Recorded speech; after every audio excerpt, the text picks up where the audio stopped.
جو مذاکرات کا عمل ہے پاکستان کرکٹ بورڈ کے درمیان اور آئی سی سی کے درمیان وہ ابھی ختم نہیں ہوا ہے، بلکہ یہ معاملہ ابھی مزید آگے چلے گا۔ لیکن کم از کم اینڈی پائیکرافٹ کے حوالے سے جو میچ ریفری تھا جس نے اس سازش میں سب سے مرکزی کردار ادا کیا، ان کی جانب سے جو ہے وہ باقاعدہ طور پہ معافی مانگی گئی ہے اور پاکستان کے موقف کی جیت ہوئی ہے۔ یہ بالکل ایک ٹیسٹ آف نروز تھا جسے آپ کہتے ہیں، بڑی ایک پریشر سچویشن تھی کہ کیا پاکستان کیو ان کرتا ہے یا نہیں کرتا۔ ذہن میں رکھیے گا یہاں پہ ایک اور چیز بھی میں آپ کے ساتھ شیئر کرنا چاہوں گا کہ مالی طور پہ اگر پاکستان اس ایشیا کپ کا جو ہے وہ بائیکاٹ کر دیتا اور مزید نہ کھیلتا تو بتایا جاتا ہے کہ پاکستان کو 12 سے 16 ملین امریکی ڈالر کا نقصان ہونا تھا، یعنی تقریباً 1 کروڑ 20 لاکھ ڈالر یا 1 کروڑ 60 لاکھ ڈالر تک کا جو ہے وہ نقصان ہونا تھا۔ اس کے بارے میں یہ بھی آپ کو بتا دوں کہ ایشین کرکٹ کونسل کی سالانہ آمدنی کی تقسیم جو ہے وہ 5 ٹیسٹ پلئنگ جو نیشنز ہوتی ہیں ان میں تقسیم کی جاتی ہے۔ بھارت، پاکستان، سری لنکا، بنگلہ دیش اور افغانستان، ان سب کو جو ہے وہ 15% جو ہے وہ پیسے ملتے ہیں جب بھی اس طرح کا کوئی ٹورنامنٹ ہوتا ہے، اور بقیہ جو 25% ہے وہ ایسوسیٹ ممالک کے درمیان یہ رقوم جو ہے وہ بانٹی جاتی ہیں۔ اور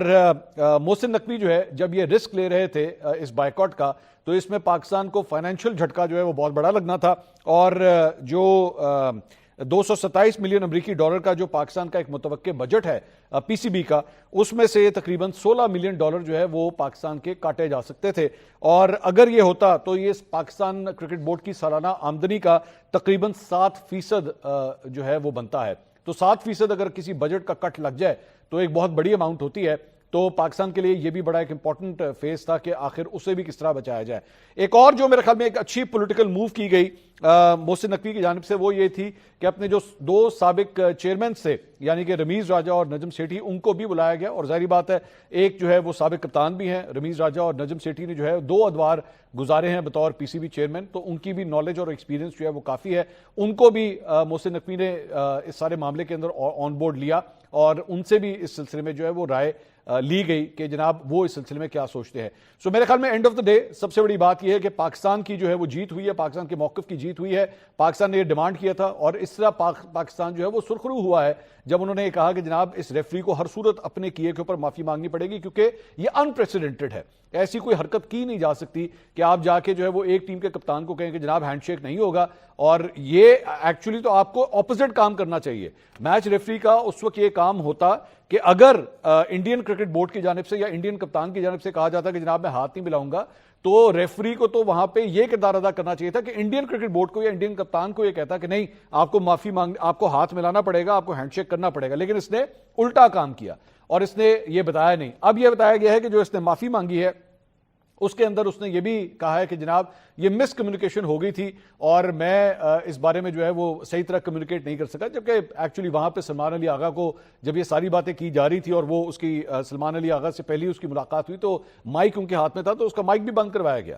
یہ پائیکرافٹ کی جانب سے جو ہے اس کا مائک بند کروایا گیا تاکہ وہ ان کو یہ انسٹرکشن دے سکے کہ جناب آپ نے ہینڈ شیک جو ہے وہ نہیں کرنا۔ اور ویزیبلی اس ٹاس کے اوپر جو ہے وہ سلمان علی آغا کافی اریٹیٹڈ دکھائی دے رہے تھے کہ یہ کیا حرکت کی ہے اس نے، مطلب یہ کیا بات اس نے کی ہے، لیکن آبویسلی سیلف ریسپیکٹ کی وجہ سے جو ہے انہوں نے اس وقت اس مائک کے اوپر کوئی بات نہیں کی۔ میری نظر میں اس دن جب یہ سب کچھ ہوا تھا تو پوسٹ میچ پریس کانفرنس کے اندر سلمان علی آغا کو بھی جا کے مائک کے اوپر بتا دینا چاہیے تھا کہ جناب آج یہ ہوا ہے ہمارے ساتھ یہاں پہ، لیکن اس وقت سلمان علی آغا نے جو ہے وہ یا پوری پاکستان کرکٹ ٹیم مینجمنٹ نے یہ فیصلہ کیا کہ سلمان علی آغا جو ہے اس پوسٹ میچ جو سیرمنی تھی اس کے اندر وہ جائیں گے نہیں، تو اس وقت پاکستان نے اپنا پہلا بائیکاٹ ایکچولی اس وقت کیا تھا۔ تو اچھی بات ہے پاکستان کی جو ہے وہ موقف کی جیت ہوئی ہے اور یہ فیصلہ ہوا ہے کہ اس طرح جو ہے وہ معاملہ تب مزید نہیں چلیں گے۔ اس کے بعد باقاعدہ طور پہ جو پاکستانی ٹیم کے مینیجر ہیں نوید صاحب، ان سے یہ باقاعدہ طور پہ اب معذرت بھی کر دی گئی ہے۔ اس کے علاوہ آج ایک اور ڈیولپمنٹ جو ہے وہ ہوئی جس میں پاکستان اور بھارت جو ہے وہ آمنے سامنے آئے، اور وہ تھی ورلڈ ایتھلیٹکس چیمپئن شپ جس کا کوالیفائنگ راؤنڈ تھا جیولن تھرو کا۔ یہ وہی گیم ہے جس میں پاکستان کے جو ارشد ندیم ہیں جو اولمپک گولڈ میڈلسٹ ہیں وہ آج اپیئر ہو رہے تھے۔ 2 گروپس بنے ہوئے تھے، گروپ اے اور گروپ بی۔ ارشد ندیم جو ہیں وہ گروپ بی کے اندر تھے اور ان کا مقابلہ وہاں پہ 2 بھارتی جیولن تھروز کے ساتھ بھی تھا، اور 3 تھروز ہوتی ہیں کوالیفائنگ راؤنڈ کے اندر۔ آج یہ کوالیفائنگ راؤنڈ کھیلا گیا تھا، اس میں 3 تھروز ہوتی ہیں کسی بھی ایتھلیٹ کے پاس۔ تو پہلی 2 جو تھرو اور جو منیمم جو ریکوائرمنٹ تھی وہ تقریباً 84 میٹر کے آس پاس آپ کو جو ہے وہ تھرو کرنی تھی۔ تو پہلی جو 2 تھروز ارشد ندیم کی جانب سے کی گئیں وہ ایک کوئی 76 اور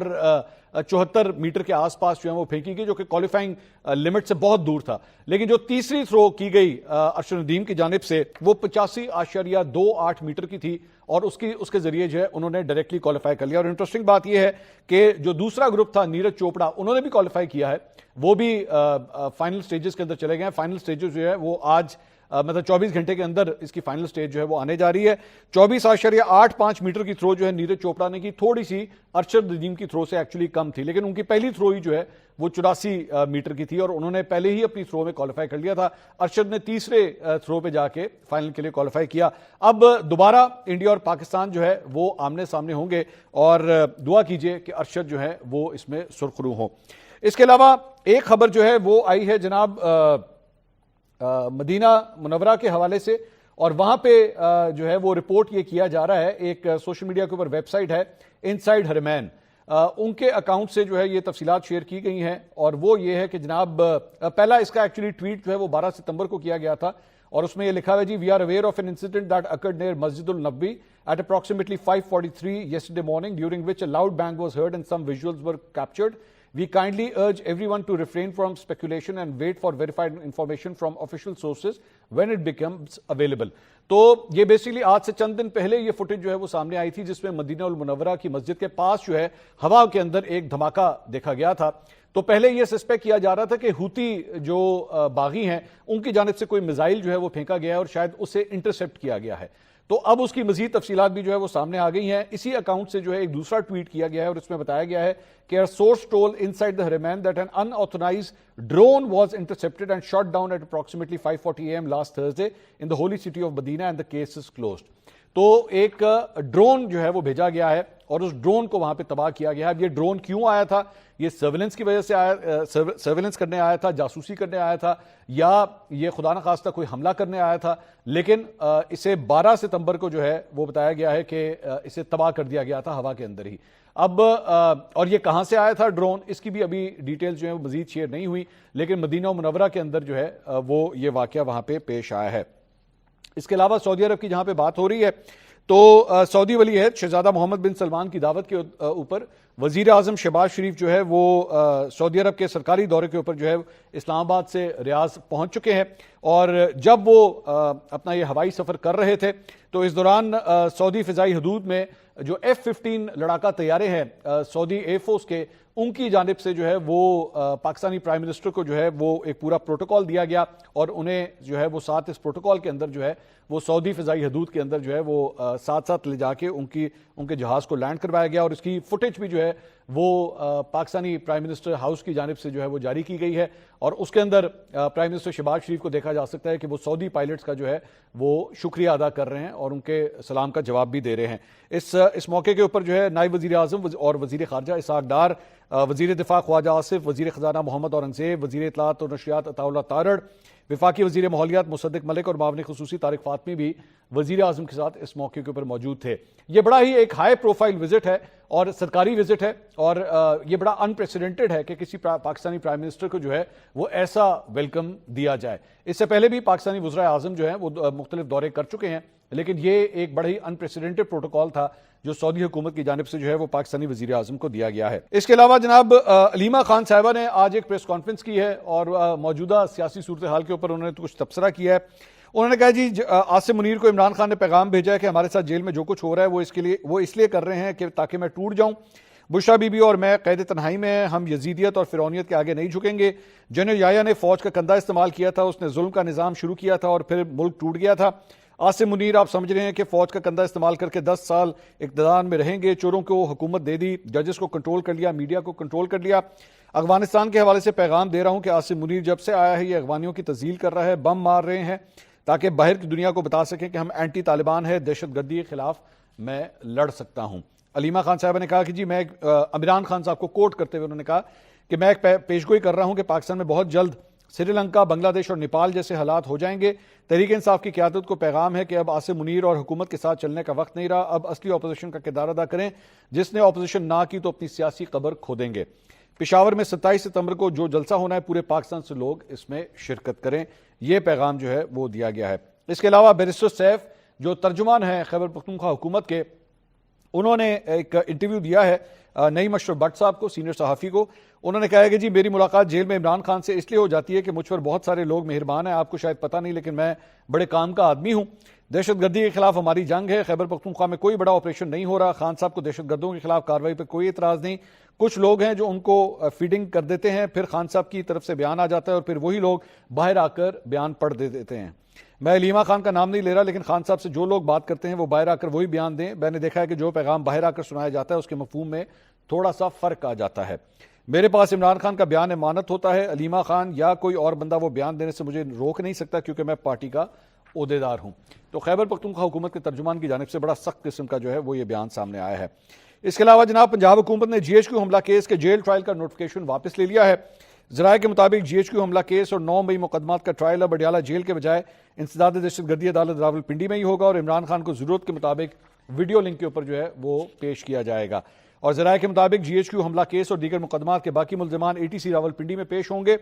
اور انسداد دہشت گردی عدالت راولپنڈی کے باہر میڈیا سے گفتگو کرتے ہوئے عمران خان کے وکیل فیصل ملک نے کہا کہ آج 9 مئی کے 12 مقدمات کی سماعت تھی. جی ایچ کیو حملہ کیس سمیت دیگر مقدمات کی سماعت 1 اکتوبر تک ملتوی ہوگی. ان کے وکیل نے کہا کہ جی ایچ کیو حملہ کیس میں عدالت نے بتایا کہ ایک نوٹیفیکیشن آ رہا ہے. ہمیں بتایا گیا ہے کہ جی ایچ کیو حملہ کیس جیل سے دوبارہ اے ٹی سی راولپنڈی میں آ رہا ہے. اس کے علاوہ جناب وزیر اعلیٰ کے پی علی امین گنڈاپور کے خلاف شراب اور اسلحہ برآمدگی کیس کی سماعت جوڈیشل مجسٹریٹ مبشر حسن چشتی نے کی. عدالت نے وکلا کی ہڑتال کے باعث سماعت بغیر کسی کارروائی کے ملتوی کرتے ہوئے علی امین گنڈاپور کے وارنٹ گرفتاری برقرار رکھے اور کیس کی آئندہ سماعت جو ہے وہ 23 ستمبر کو ہوگی. انٹرسٹنگ بات یہ ہے کہ اسی اسلام آباد کے آس پاس جو ہے وہ علی امین گنڈاپور گھوم رہے ہوتے ہیں، پھر رہے ہوتے ہیں اور 2 دن سے وہ اڈیالہ جیل بھی جا رہے تھے لیکن ان کو کسی نے گرفتار نہیں کیا جبکہ ان کے وارنٹ گرفتاری جو ہے وہ نکلے ہوئے ہیں.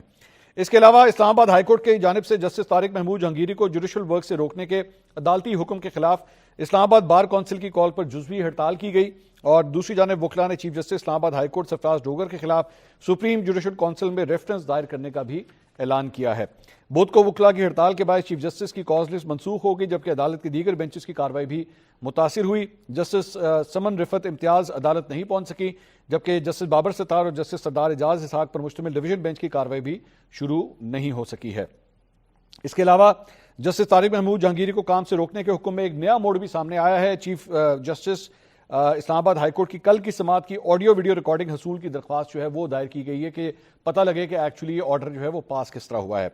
بیرسٹر جہانگیر جدون نے رجسٹرار اسلام آباد ہائی کورٹ کو درخواست دائر کی. درخواست میں کہا گیا کہ گزشتہ روز میڈیا پر بڑے پیمانے پر جسٹس جہانگیری کیس رپورٹ ہوا، میڈیا پر رپورٹ ہوا. چیف جسٹس نے وکلا کو کہا کہ ابھی کوئی آرڈر پاس نہیں کر رہے لیکن سماعت ختم ہونے کے بعد معلوم ہوا کہ جسٹس جہانگیری کو کام سے روک دیا گیا ہے. تو اس کی آڈیو ویڈیو ریکارڈنگ جو ہے وہ مانگی گئی ہے تاکہ کلیئر ہو سکے کہ ایکچولی ہوا کیا ہے سارے معاملے میں.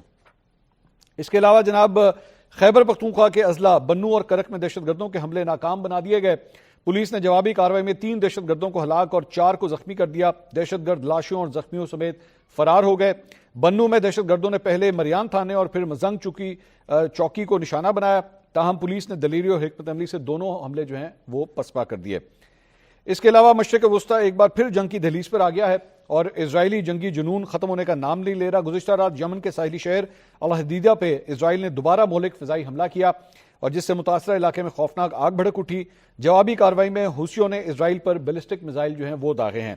عرب میڈیا رپورٹس کے مطابق اسرائیلی فضائیہ نے الحدیدہ بندرگاہ کو نشانہ بناتے ہوئے 12 بمباری حملے کیے جو لگ بھگ 10 منٹ تک جاری رہے اور یہ حملے بندرگاہ کے ان 3 اہم ڈاکس پر کیے گئے جو گزشتہ حملوں کے بعد بحال کیے گئے تھے. اس کے علاوہ